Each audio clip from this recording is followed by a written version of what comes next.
Why, hello, hi, it is me, it is I, Small Sound Didi, your Khadian DJ Internet, and Akastraha, I'm back, allow yala. I am going to get some ice because I'm realizing that I didn't clear that one thing in the back because it was going to flake everywhere. I think I might be experiencing like an iron deficiency or something because I'm back eating dirt like nobody's business. Like, more than I care to admit. Some days like I'm strong, I'm such a warrior, and I fight the urge. And other days I cave, like today. And I know it's not good for me, so don't try this at home. This is not a sponsorship. This is not a paid ad, so don't get carried away. But anyway, let's get into it. Mrs. White, who is that? A liar on TikTok who trended. Literally put out something that she knew would get like South African broke men and their Sihle Pick all riled up. And it did just that because, well, they aren't at work. If you're at your job actively making the money that she says she needs from the men she dates, then you aren't on TikTok ready to, whip out your little rebuttal because you're at the job. But most of you aren't, you see. Most of you, she wouldn't look your way. What even am I talking about? Have a look. We'll have a chat. Have a look. Reasons why I literally get turned off by men. If you don't open the door for me, it's chai. You don't pull out the chair for me, it's chai, baby. If you don't buy me flowers, it's also chai for you, baby.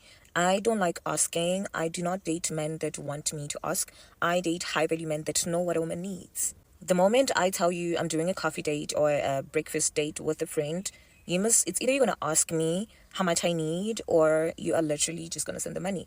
If you don't, it's chai. If you are not gonna ask me what I want for a monthly allowance or you're just not going to tell me that this is how much I'm gonna give you for a monthly allowance, it's chai, baby. If you are not gonna buy me the Rolls Royce that I want, it's also chai. Because whomst are you? Shut up. As a man, you are gonna book those trips. You are gonna make it happen. And I literally do not care if we just met. You're not getting the coochie. This is one of the reasons why I always say to the girlies, close your legs, open your mind, use your mind, get the bag, and be smart. And land a man that is your man. That is the man that you're gonna open your legs for, not just anybody. It's chai, right? That was the proverb on TikTok when this happened. Now, well over a month ago, I suppose. This is obviously a grift. It's a ripoff of the Shira 7 thing. Another lady tried to do it. A South African lady also tried to do this thing locally to try and get in her Shira 7 bag because the girls are hustling, the girls are grifting and stuff. The girls are just honest. The girls, put a little stank on it. The girls are always trying to get the views going, and it works. I think girls like Mrs. White, they're not necessarily lying, but they aren't forthcoming. She's not seeking for love. And that's the other thing with Shira as well. But Shira is very much like, the advice is very much like sex work adjacent. People have said that about Shira's advice. It's really for girls looking, girls who want somebody to trick on them. Like it's not. So I'm always confused when I see people engaging with this kind of content with a seriousness that I just simply cannot. Like I can't go and say, oh, what you're saying. She's not talking to me. She's talking to the young girl who wants to be kept, or the woman who's like, I'm done with this love thing. I want to find a guy that's going to do this and do that for me. Couple of things. There's nothing about her overall feel that even suggests that these are her actual standards or that somebody is actually willing to meet her at the standards. That's not to say we shouldn't engage the conversation in its entirety. The most popular rebuttal was that from Sihle. Sihle, I believe, is like people are have decided to label her a pick me. And I see why. I'm gonna let you guys watch this as well, so we get this out of the way and we can get to talking about the two perspectives back and forth, and it'll give us a better idea of where my views are. Cool. I think the real enemy here is lifestyle content. You guys eat up lifestyle content so much, like you're literally obsessed to the point that it detaches you guys from reality. Think about it, guys. If you're constantly watching videos of girls saying, oh, I don't want a broke man, like if he loves me, he's gonna buy me Chanel, do you not think that it would automatically make you value money less because you think that it falls from trees?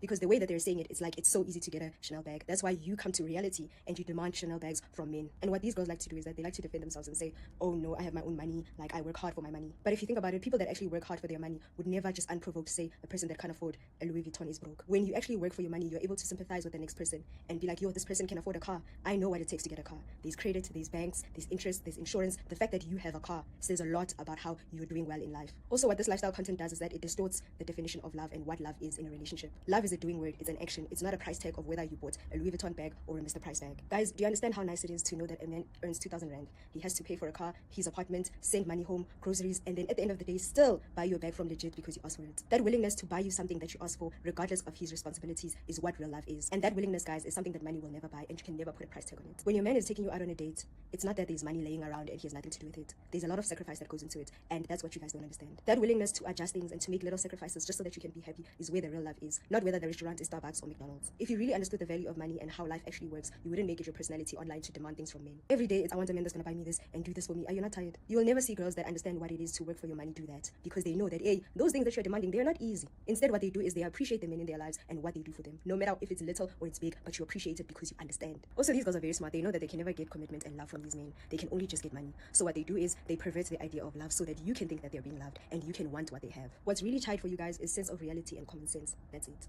Sihle. Now, it's a slippery slope, like into pick mehood, right? At first, it sounds like you're just saying like something common, like you are being rooted in realness and like the real world. Like she says, oh, if you knew how much it cost to have these, you would respect it. It starts slow, right?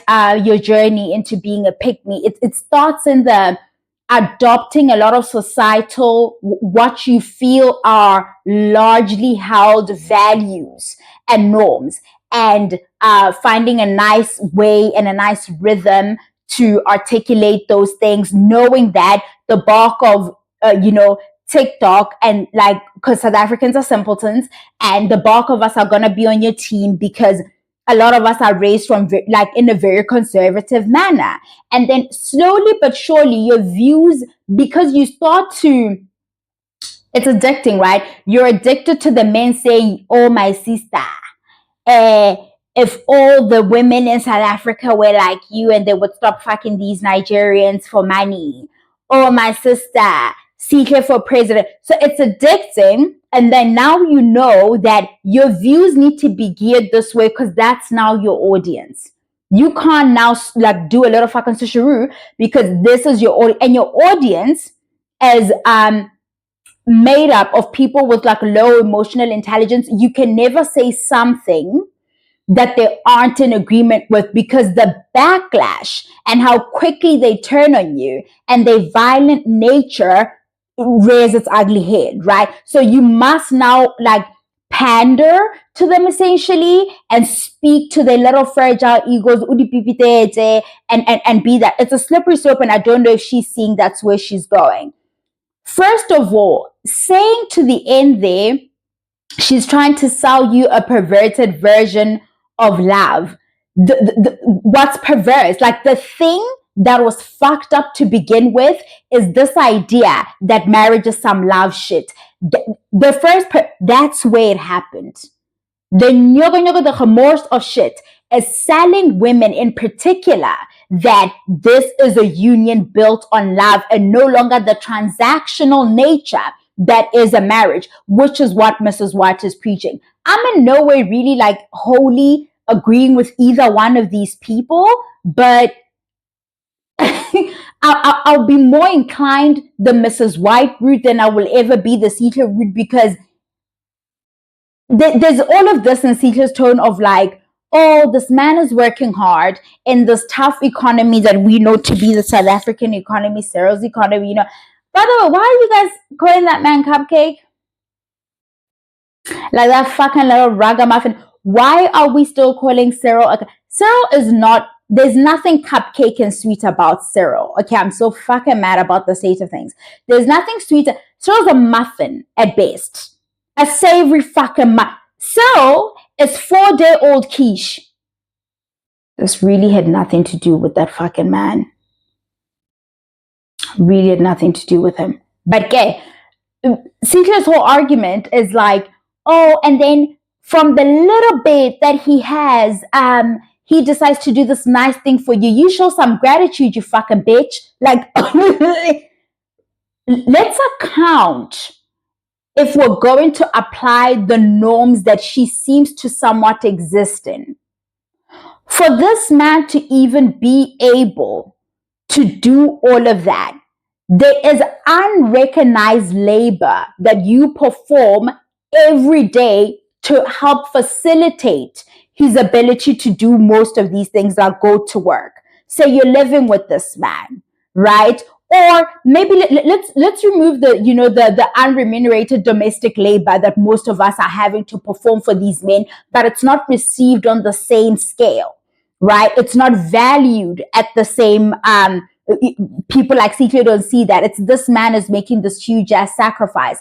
Half of us spend our evenings, if you're not living with your partner, on the phone speaking life into this fucking. I don't.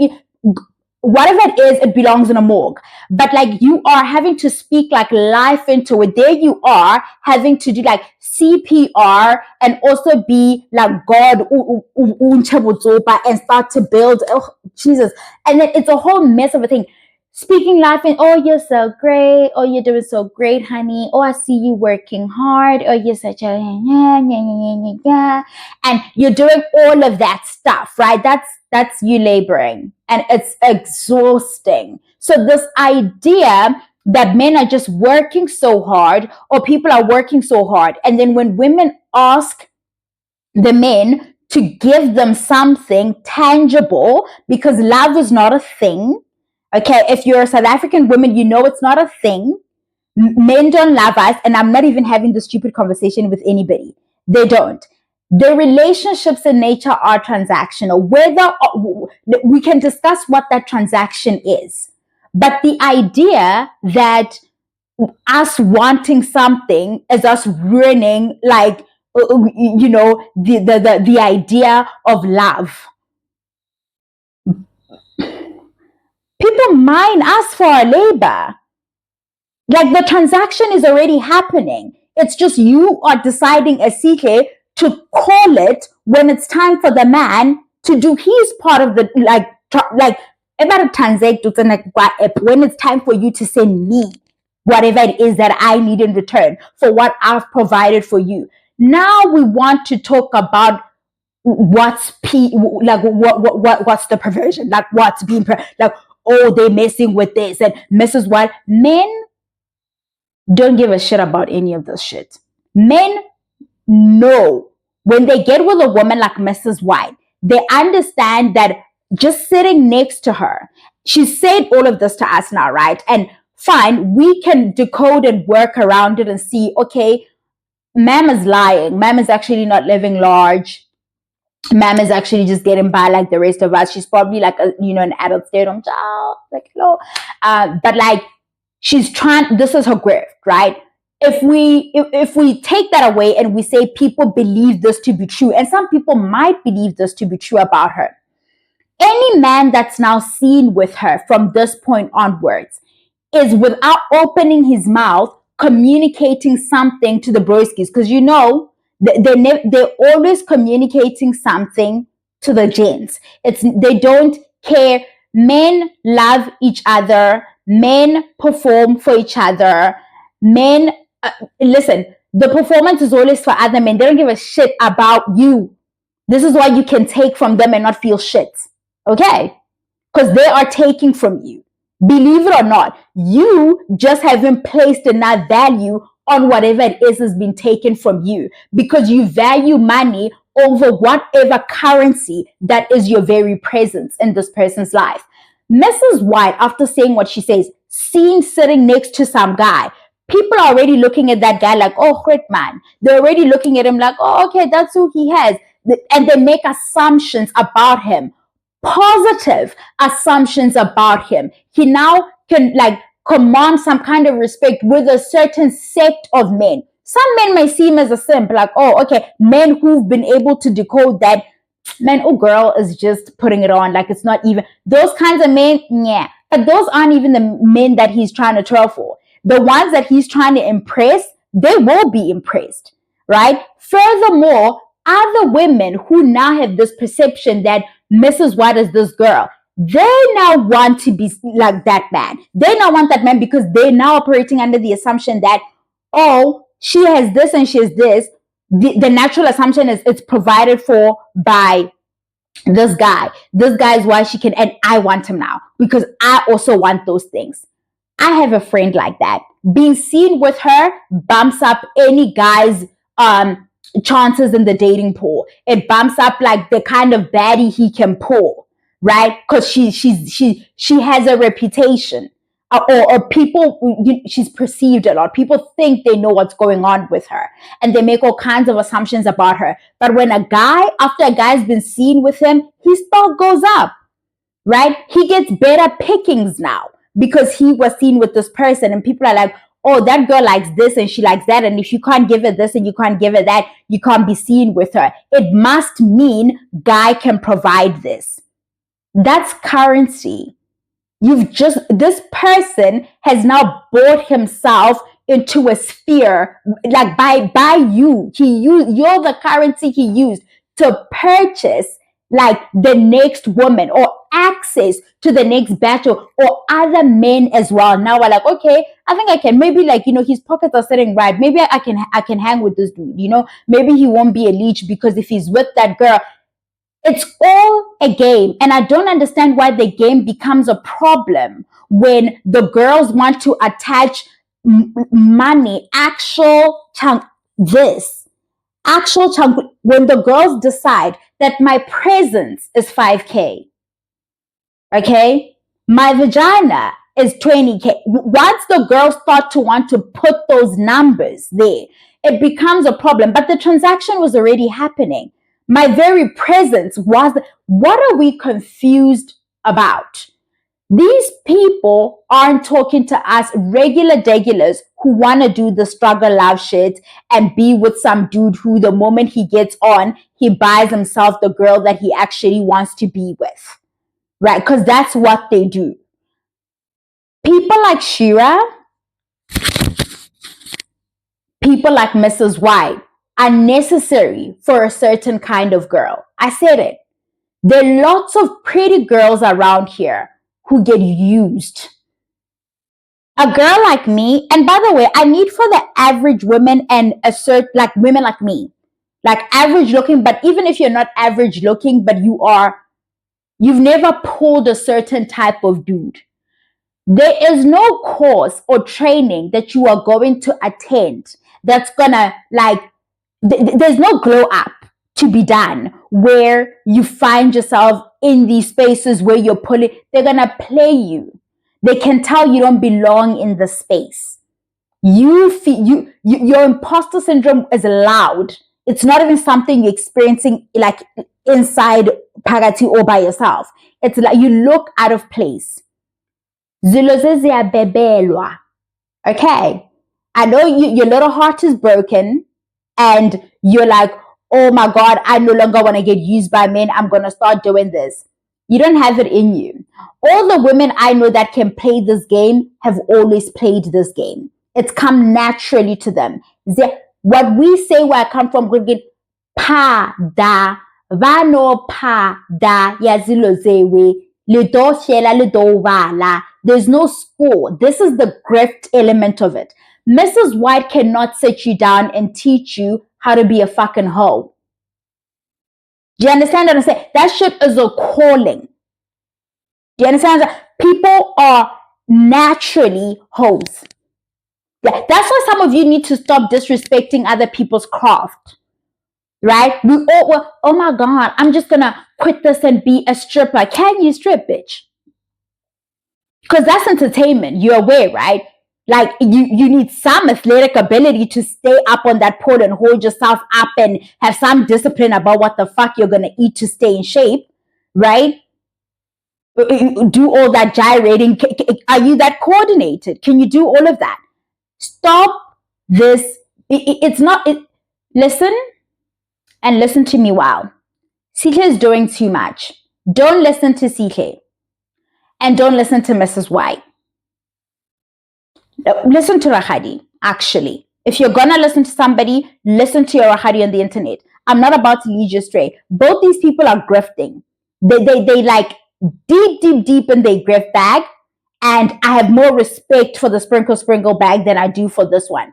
Right? And everybody's like, I saw some comments. People are like, oh, somebody's like, why are you guys responding like to this? Like, what is this? Like, why? It's what she says she wants. Why are you responding to this? And people are like, I see guys in the comments, all the girls we want are gonna listen to this. Baby, I can motherfucking guarantee you, the girls you want don't want you. The fact that you say that, and because I go off on tangents, Mrs. White, what I was saying is that she's necessary for the kind of girl who finds that she has this currency, but she's using it on the wrong, in the wrong way, or it's not working for her, right? But the currency is there. She's not particularly interested in love, right? She attracts these guys. They come near her. She's not all the way aware of what it is, like the power that she holds. She's not the wherewithal what to do with it, or even that it's there. You know those pretty girls that date losers, or those pretty girls that like get used by a man who looks and they wait. They wait for him to do the nice thing, not understanding that how the game works is you can't do that. You cannot do, because this person is not seeing long term with you. They don't have the capacity to build with anybody and be monogamous. Theirs was always to come and extract from you. So you may as well get something out of it, baby girl. Because the extraction is happening regardless. And they leave you. They leave you feeling empty. I've seen the pretty girls. Leave you because you want to be different, right?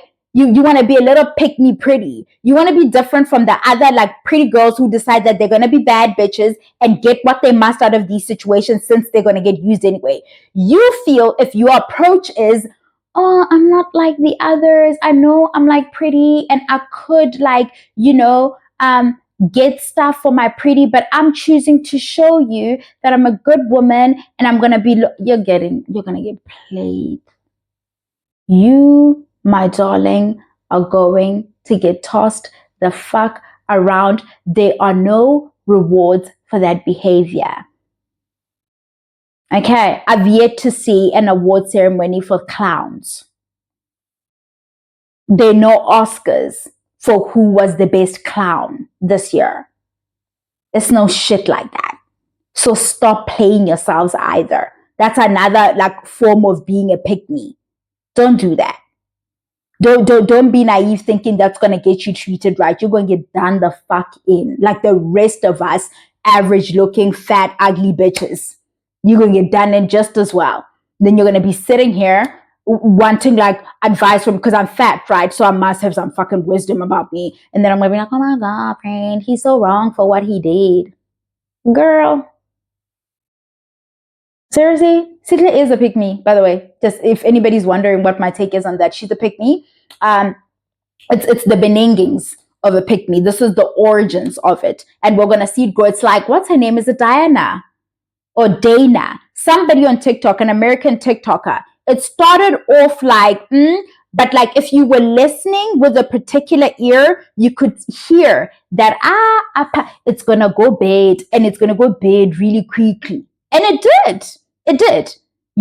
The constant, there's a fine line between holding women accountable for our roles in whatever is broken in society. In this instance, it's how men and women relate to each other in romantic relationships, right? We've all figured out there's like a gender war or sorts, or, there's contention there. Something is happening there, right?